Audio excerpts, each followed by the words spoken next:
So generally BJP గురించి మాట్లాడాలంటే పార్టీలో చాలా డిస్టర్బెన్సెస్ ఉన్నాయి sir. For example Etela Rajender garu, Sanjay అందరికీ తెలిసిందే. సో దాన్ని మీరు బీయింగ్ ఏ లీడర్ ఎలా హ్యాండిల్ చేయగలుగుతున్నారు సార్? హ్యాండిల్ ఏముంది, it's not disturbance at all. Okay. మధ్య ఏమైనా ఎబ్రేషన్స్ ఉంటాయి కదా, ఏమి పెద్ద they not issues at all. పార్టీకి right. Party is discipline party. కొంత డిస్ప్యూట్స్ ఉంటే ఉండొచ్చు, మిస్అండర్స్టాండింగ్ ఉంటే ఉండొచ్చు, but there is solution for every problem. Right sir. పెద్ద ఇష్యూ ఏం కాదు, ఎందుకంటే after all they all belong to my party. రేపు కలుస్తారు, ఫ్రెండ్స్ అవుతారు, కలిసి బీజేపీని అధికారం తీసుకునే ప్రయత్నం చేస్తారు. I don't think it's a big issue. Because మీరు ఒక ఇంటర్వ్యూలో చెప్పారు ఎంత ఫ్యామిలీ గొడవలు అని చెప్పారు. జనరలీ ఫ్యామిలీ గొడవలు ఫ్యామిలీ మధ్యలోనే ఉండాలి. బికాజ్ నా ఆల్రెడీ తెలంగాణ ప్రజలలో ఆల్రెడీ 2 గవర్నమెంట్స్ చూసేశారు. ఇప్పుడు they are hoping for BJP to come in the next election. So ఇలాంటివి పబ్లిక్ లో వెళ్ళినప్పుడు అది కొంచెం పార్టీకి చెడు పేరు వస్తుంది. డెఫినెట్లీ ఇట్స్ పార్టీ అట్లా ఏం లేదు అన్నా నేను. Definitely it's a concern for the party and that's why we'll address it. మేము ఇటువంటి మళ్ళీ జరగకుండా we'll address it. And next మాట్లాడాలంటే Etela Rajender one of the powerful politician. 7 times MP ఎమ్మెల్యేగా గెలవడం, MP, health minister, finance minister అని చాలా చిన్న ప్రొఫైల్ అయితే కాదు. అలాంటి అతను బయటికి వెళ్ళిపోయి పార్టీ పెట్టుకుంటే most of the BC votes అటే వెళ్ళిపోతాయనే టాక్ ఉంది. సో అప్పుడు బీజేపీ కొంచెం లాస్ అయ్యే ఛాన్సెస్ ఉంటాయి కదా సార్? అది హైపోథెటికల్ క్వశ్చన్ కదా. ఆయన పోడు, ఓకే, పార్టీ పెట్టాడు, బీజేపీకి ఓట్లు వస్తాయి, అది నా నమ్మకం.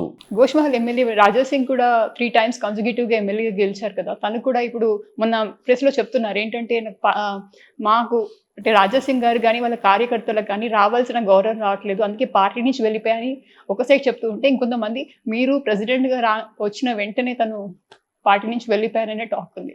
సో ఆయన వెళ్ళిపోతే కూడా చాలా ఓట్స్ లాస్ అయ్యే ఛాన్సెస్ కూడా ఉంటాయి. సో మీరు మాట్లాడారా? ఎక్కడ పార్టీ ఏం లాస్ కాలే కదా. రైట్. పార్టీ ఫ్రీ, ఎవరైనా రావచ్చు, ఎవరైనా పోవచ్చు. మాకేమి party is a very large ocean. Right sir. Party doesn't depend on individuals. Correct. రేపు నా మీద కూడా పార్టీ డిపెండ్ కాదు. సో పార్టీలో ఎవరు వస్తారు, ఎవరు పోతారు అనేది ఇది party is open to everyone. Our gates are open either for exiting or for entry. RSS chief generally Mohan Bhagwat గారు ఒక కమెంట్ చేశారు ఒక పత్రిక, దాంట్లో ఏం చెప్పారంటే 75 years దాటిన వాళ్ళు రిటైర్ అయిపోవాలి అన్నారు. అట్లాంటప్పుడు చాలా సీనియర్ ఉన్నారు. ఫర్ ఎగ్జాంపుల్ అజిత్ దోవల్ కానివ్వండి, బికాస్ ఆఫ్ హేమ్ నా ది కంట్రీ సేఫ్, టెర్రరిజం నుంచి లేదు. ఎక్స్ మినిస్టర్ మళ్ళీ యశ్వంత్ సిన్హా గారు, ex defence minister, or even what can say LK Advani గారు కానివ్వండి, వీళ్ళందరూ 75 years దాటిన వాళ్ళే. సో అలాంటి వ్యక్తులు ఒకవేళ వెళ్ళిపోతే మళ్ళీ ఆ పొజిషన్స్ ని ఫిల్ చేయడానికి కాంపిటేటివ్ క్యాండిడేట్స్ ఉన్నారా బీజేపీలో? వెళ్ళిపోరని కదా మోహన్ జీ భగవత్ ఏ కాంటెక్స్ట్ చెప్పారో మనకు తెలియదు. అంటే what context he told this. Political కాంటెక్స్ట్లో, పొలిటికల్ లైఫ్లో రిటైర్మెంట్ ఉండదు. Political life has no retirement.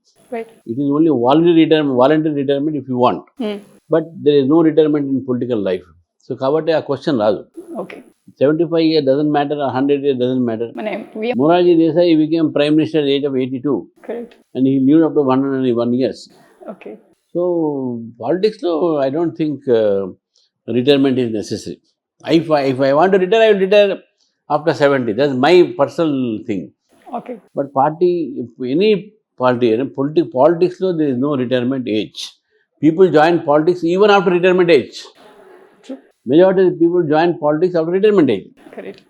Like Jaishankar, my external minister, like Vaishnav. They are all bureaucrats who retired and then joined politics. Right. But there is no one who resigned in politics and went to some other job. And Bandi Sanjay gariki RSS support చాలా strong గా ఉంది అని మాటలు ఉన్నాయి. అట్లాంటప్పుడు ఈటల రాజేందర్ గొడవ పడడానికి హుజరాబాద్ లో వాళ్ళు ఇండైరెక్ట్ సపోర్ట్ అని చెప్పొచ్చు. ఆర్ఎస్ఎస్ వాళ్ళు indirect support to counter Bandi Sanjay చెప్పొచ్చు. సంబంధం ఏముంది? Bandi Sanjay BJP leader, RSS social organisation, అందరూ ఆర్ఎస్ఎస్ మెంబర్స్ ఉంటారు. RSS doesn't interfere in all these things. Only guides ideologically, that's all. సైద్ధాంతిక పరమైనటువంటి మార్గదర్శనం చేస్తుంది ఆర్ఎస్ఎస్. అంతర్గత వ్యవహారాల్లో దాంట్లో ఆర్ఎస్ఎస్ ఇన్వాల్వ్ కాదు. సో కాబట్టి అది అరైజ్ కాదు, దట్ క్వశ్చన్ డజంట్ అరైజ్.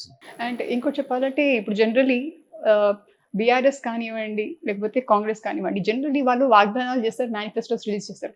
నాకు అర్థం కాని విషయం ఏంటంటే సార్, ఎలక్షన్స్ జరుగుతున్నప్పుడు రూలింగ్ పార్టీ ఏదైతే ఉందో వాళ్ళకి అపోజిషన్ వాళ్ళకి తెలుస్తుంది ఈ ప్రభుత్వం ఇన్ని కోట్ల అప్పులు చేసిందని తెలుస్తుంది.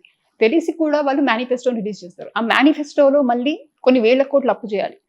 ఆ వేల కోట్ల అప్పు అంతా మళ్ళీ ప్రజల మీదే పడుతుంది. ఇప్పుడు మీ మేనిఫెస్టో ఎలా ఉంటుంది sir generally?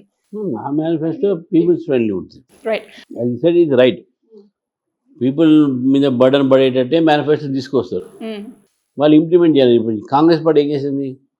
They bought many things in the manifesto, right. They promise many things, what happen? Nothing. So they are not able to fulfil. The reason is that there is no funds. అది సీఎంఏ అన్నాడు కదా, నాకు salaries డబ్బులు లేవు, payments డబ్బులు లేవు, ఏం చేయాలి మీరే చెప్పండి అంటున్నాను. సో ఎప్పుడైనా మేనిఫెస్టో ఎప్పుడు, అందుకని సుప్రీంకోర్టు కూడా ఎవరెవరు సుప్రీంకోర్టు పోయాడు మేనిఫెస్టోలో పెట్టి దాన్ని అమలు పరచకపోతే you must treat it as cheating అని. చీటింగ్ కదా.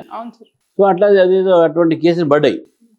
సో ఐ థింక్ మేనిఫెస్టోలో పెట్టినవి తప్పకుండా ఫుల్ఫిల్ చేయాలి. Like we're doing.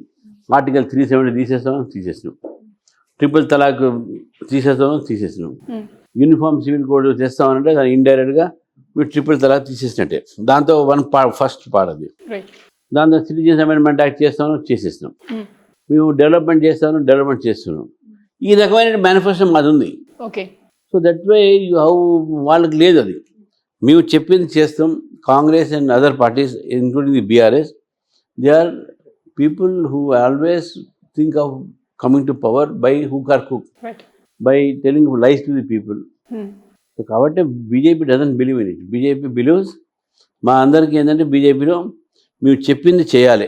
కాబట్టి మా మేనిఫెస్టో పీపుల్స్ ఫ్రెండ్లీ ఉంటుంది. ఇట్ విల్ బి ఇంప్లిమెంటింగ్, అంటే అమలు పరిచే రకంగా మా మేనిఫెస్టో ఉంటుంది. తర్వాత దాంట్లో మాకు ఉన్నటువంటి ఒక ఏదో వనరులు ఉన్నాయో దాని ఆధారంగానే ఉంటాయి. అండ్ ఇప్పుడు మీరు అన్నట్టుగా మేనిఫెస్టో ఇప్పుడు వచ్చిన గవర్నమెంట్ ఎందుకు వచ్చిందంటే బికాస్ ఆఫ్ ద ఫ్రీబీస్. ఆ పథకాలన్నీ చూసి అట్రాక్ట్ అయ్యి మెజారిటీ అంతా బిలో ది పావర్టీ లైన్ వాళ్ళే ఉన్నారు, హైదరాబాద్ లాంటి మెట్రోస్ కాకుండా. సో వాళ్ళు ఓట్లు ఎక్కువ వేయడం వల్ల విన్ అయింది. ఇప్పుడు మీ మేనిఫెస్టోలో జనరల్ ఇలాంటి ఫ్రీ పీస్ అలాంటివి పెడతారు సార్? పథకాలు పెడతారా? ప్రీవీస్ అవన్నీ ఏం పెడతాం అనేది ఇప్పుడు కాదు కదా. ఎలక్షన్స్ ముందు మా మేనిఫెస్టో కమిటీ ఉంటుంది. ఒక ప్రెసిడెంట్ నిర్ణయం చేయడం మేనిఫెస్టో ఏముండాలనేది. మేనిఫెస్టో కమిటీ ఉంటుంది. ఆ కమిటీ మెంబర్స్ కూర్చొని ఏది ఫ్రీ ఇవ్వాలి, ఏది ఫ్రీ ఇవ్వద్దు వాళ్ళు ఆలోచిస్తారు. Right no I can't say what will be in my manifesto. ఎందుకు అడిగానంటే సార్, ఆ ఫ్రీ బీస్ వల్లే జనాలు లేజీ తయారవుతున్నారు, అతి ఆశలు పెట్టుకుంటున్నారు గవర్నమెంట్ మీద, వాళ్ళంతా వాళ్ళు ఏమీ పైకి రాలేకపోతున్నారు. సో మీ మేనిఫెస్టో జనాలకి ఎలా ఉండబోతుంది? వాళ్ళకి స్వతహాగా పనిచేసే ఆపర్చునిటీ ఇస్తారా, లేకపోతే ఇంట్లో కూర్చోబెట్టి డబ్బులు ఇస్తారా? మీ చిన్న కథ చెప్పేస్తాడు. వాడు ఊరు నుంచి వాడు ఫ్రెండ్ కలవడానికి వస్తాడు. వాడు ఇంటికి పోతే వాడు లేడు అంటే వాళ్ళ అమ్మ చెప్తుంది, వాడు పెద్ద తాగుపోతాడు, వాడు ఆ తాడి చెట్టు కింద కళ్ళు తాగుతున్నాడు. వీడు పోయి నేను ఈ కథ నేను కౌన్సిల్లో వినిపించాను.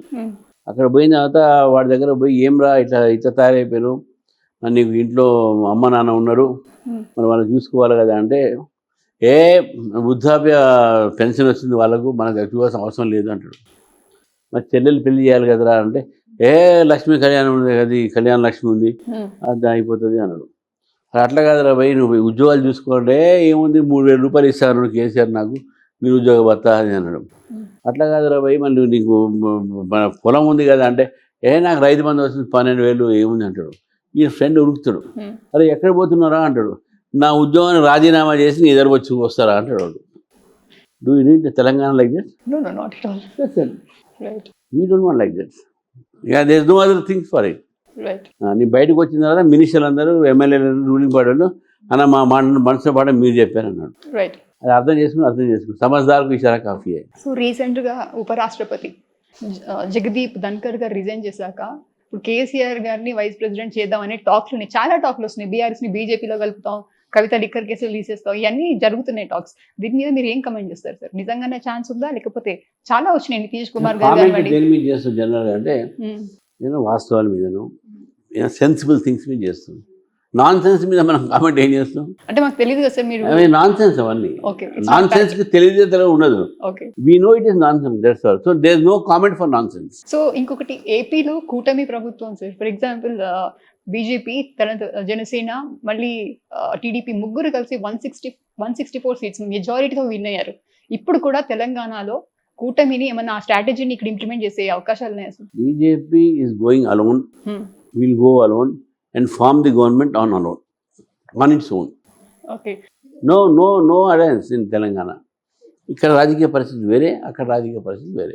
బికాస్ 2018లో ఎలక్షన్స్ జరిగేటప్పుడు కేసీఆర్ కమెంటెడ్ లైక్ యూనో వాళ్ళు వచ్చి మళ్ళీ చంద్రబాబు వచ్చేసి మళ్ళీ తెలంగాణలో కలుపుతున్నారు. ఆయనతో కాపురం చేసినాడే కదా. ఓకే, ఈ హ్యాడ్ అలయన్స్ విత్ హిమ్. తెలంగాణలో రాకముందు KCR had alliance with Chandrababu. Chandrababu Naidu had alliance with Chandrababu. KCR had alliance with Chandrababu. Congress had alliance with Chandrababu. Okay, మళ్ళీ ఇవన్నీ వాళ్ళు కాపురాలు చేశారు మన వాళ్ళు. అండ్ అంబేద్కర్ గారు ఎప్పుడో రాజ్యాంగంలో ఇచ్చినట్టుగా ఎస్సీ ఎస్టీలకి వాళ్ళకి వీకర్ సెషన్స్ ని ప్రమోట్ చేద్దామని రిజర్వేషన్ అని కల్పిస్తే అదే రిజర్వేషన్ ఇవాళ మాట్లాడితే అది ఒక పొలిటికల్ గా మిస్యూజ్ అవుతుంది అనే టాపిక్ ఉంది. సో ఆ రిజర్వేషన్ అంటే ఒకప్పుడు సార్ వాళ్ళకి ఏమీ ఉపాధి అవకాశాలు లేవు, సో వాళ్ళని ప్రమోట్ చేద్దామని అన్ని ఇచ్చారు. కానీ ఇవాళ case is entirely different. We're driven with technology, we're driven with AI అని robotics. We have lot many of other technologies coming in. So, ఈ merit versus reservation మీరు ఎలా చూస్తారు sir? No, reservations are must for the people who are deprived of certain things, not only historically but sociologically and psychologically. Right. ఈ reservations ఏంటంటే వాళ్ళు పడినటువంటి ఒక యాతన, సమాజంలో వాళ్ళ మీద ఉన్నటువంటి ఒక ఏదైతే అప్పుడు ఆంక్షలు కానీ వాళ్ళు పడే సైకలాజికల్ డిస్టర్బెన్సెస్ కానీ దాంతో వాళ్ళకు కొన్ని జనరేషన్స్ వరకు they could not develop. Right. So for the upliftment of them, reservations are necessary. And మీరు మళ్ళీ ఆర్గ్యూ చేయొచ్చు, మన మిగతా కులాలు కూడా ఇట్లా ఉంటాయి బాగుంటుంది. That's for that Narendra Modi గారు సూపర్ న్యూమరీ 10% కూడా తీసుకొచ్చారు. సో రిజర్వేషన్స్ ఉండాలి, ఉంటాయి. దాని మీద ఎవరు కూడా దాన్ని తీసే దమ్ము ఎవరికి ఉండదు, లేదు. As far as BJP is there, మీరు తీయనీయం. కాంగ్రెస్ వాళ్ళ ఆలోచన ఉంటే ఉండొచ్చు. But reservations are must to uplift people of the lower స్టాటా.